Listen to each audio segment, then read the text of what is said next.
इस वाक़े के जो रावी हैं वो कपड़ों की सिलाई के कारखाने के मालिक हैं।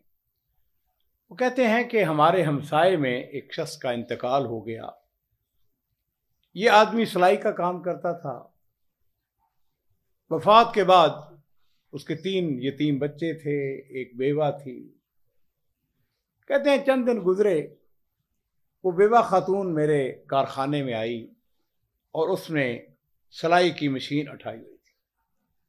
मुझको आके कहने लगी कि मेरा खामद फौत हो गया है और वो इस सिलाई की मशीन पर काम करता था, यही हमारा गुजर बसर था। अब मुझे सिलाई की ये मशीन चलानी नहीं आती है। मैं आपके पास इसलिए आई हूं कि ये मशीन आप मुझसे किराए पे ले लें। आपका कारखाना है, कपड़ों का कारखाना है, आपको इसकी ज़रूरत होगी। तो वो साहब कहते हैं कि मैंने जब मशीन को देखा, बड़ी पुरानी मशीन थी, हमारे किसी काम की नहीं थी। लेकिन मैंने देखा कि बेवा औरत आई है मेरे पास, हमारे हमसाए में रहने वाली है। तो मैंने उसकी खातिरदारी के लिए, जिसको आप कहते हैं बतवीब खातर, उसको खुश करने के लिए मैंने उससे पूछा, बीबी ये बताओ कि कितने तुम्हें इसकी किराया चाहिए। कहने लगी कि मेरा खामद तकरीबन 3000 लीरा, सीरियन लीरा कमा लेता था, उससे हमारी गुजर बसर हो जाती थी। मैंने कहा बीबी ठीक है, बात ऐसा करें, इस मशीन को यहाँ पे कोने में रख दें। उसने रख ली। कहते हैं कि मैंने अपनी जेब से 3000 लीरा निकाला और उसको कहा कि ये ले जाओ। और फिर उसके बाद उसको मैंने कहा कि बीबी हर महीने मुझसे आके इसका किराया ले जा। चुनांचे वो कहते हैं कि वो हर महीने आती, मैं उसको किराया दे देता। अब मशीन हमारे किसी काम की नहीं थी, लेकिन मैंने ये किया, उसको बड़े एहतमाम के साथ एक अलमारी के अंदर उसको रखवा दिया। कहते हैं वक्त गुजरता चला गया, अल्लाह ताला ने हमारे कारोबार के अंदर बरकत दे दी। हमने अपनी इस फैक्ट्री को एक नई जगह मुंतकिल करना चाहा। ये जगह जो थी बड़ा पोश इलाका था, बड़ी फैक्ट्री थी। हमारी जो फैक्ट्री की मैनेजर थी वो खातून थी। जिस वक्त हम फैक्ट्री मुंतकिल करने लगे तो वो मुझसे कहने लगी कि इस मशीन का क्या करना है। मैंने कहा बीबी उम्मे जमील की इस मशीन को बड़े एहतराम के साथ मुंतकिल करो। कहने लगी ये पुरानी बेकार मशीन है, इसको लेके क्या करना है। तो मैंने उससे कहा कि तुम्हें इससे क्या गरज है, जहां दूसरा हम सामान मुंतकिल कर रहे हैं ये मशीन भी वहां मुंतकिल होगी। क्या लगे, हमने वहां मशीन मुंतकिल कर दी। वक्त गुजरता चला गया और फिर आपके इल्म के अंदर है कि क़यामत की शाम के ऊपर क़यामत टूट पड़ती है। तकरीबन कमोबेश 10 साल हो गए हैं, खाना जंगी शुरू हो गई। और कहते हैं कि खाना जंगी के अंदर धमाके होते हैं, तबाह बर्बादी होती है, घरों को, फैक्ट्रियों को टारगेट किया जाता है। कहते हैं हमारे इर्द गिर्द की जितनी फैक्ट्रियां थी, जितने घर थे, सब के सब तबाह हो गए, लेकिन हमारी फैक्ट्री को कुछ नहीं हुआ।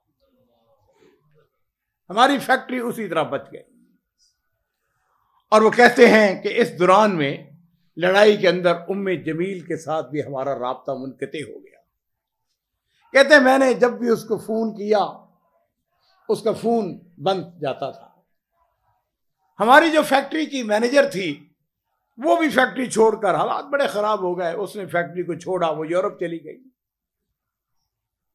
कहते हैं कि वो 2 महीने गुजरे, उस खातून ने वहां यूरोप से मुझे फोन किया और उसने कहा कि मैंने एक ख्वाब देखा है जो मैं आपको सुनाना चाहती हूं।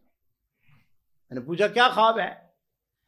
कहने लगी कि मुझे ख्वाब के अंदर किसी ने बताया है कि अपने पुराने मालिक को यह बात बता दो कि उम्मे जमील के साथ हुस्ने सलूक करने की बदौलत हमने तुम्हारी फैक्ट्री को महफूज रखा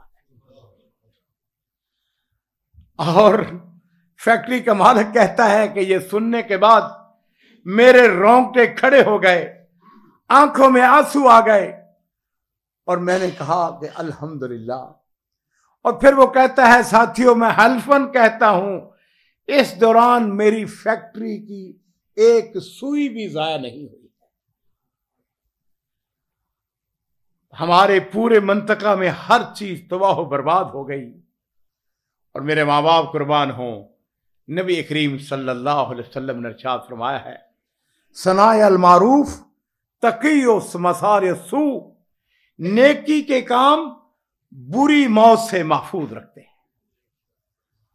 और मेरे भाइयों, मैं आपको ये खिदमत अर्ज करना चाहता हूं, मुमकिन है कि आपके हमसाए में, आपके इर्द गिर्द कोई बेवा हो, कोई यतीम हो, कोई ज़ईफ हो, कोई रिश्तेदार मोहताज हो, आपके जानने वालों में कोई मरीज हो, परेशान हाल हो, मकरूज हो, उठें, उसकी खिदमत करें, उसके तावन को उसके साथ तावन करें। उसकी राइयत की वजह से हो सकता है वो मुसीबतें, जो परेशानियां आने वाली हैं, अल्लाह अपने फजल करम से उनको दूर फरमा। और आखिरी बात, नबी करीम सल्लल्लाहु अलैहि वसल्लम की हदीस सुनते हैं। आपने इरशाद फरमाया कि मां आमना भी, वो शख्स मेरे ऊपर सही तौर पर ईमान नहीं लाया है, मन बाता शबाना व जारहू जाए, उसने खुद तो खूब पेट भर कर खाना खा लिया और रात गुजार ली, और उसका हमसाया भूखा हो और उसको इस बात का इल्म भी है कि मेरा हमसाया भूखा है। नबी करीम सल्लल्लाहु अलैहि वसल्लम ने फरमाया, उसने मेरे ऊपर सही तौर पर ईमान नहीं लाया। अल्लाह ताला हमको खैर के काम करने की तौफीक अता फरमाए।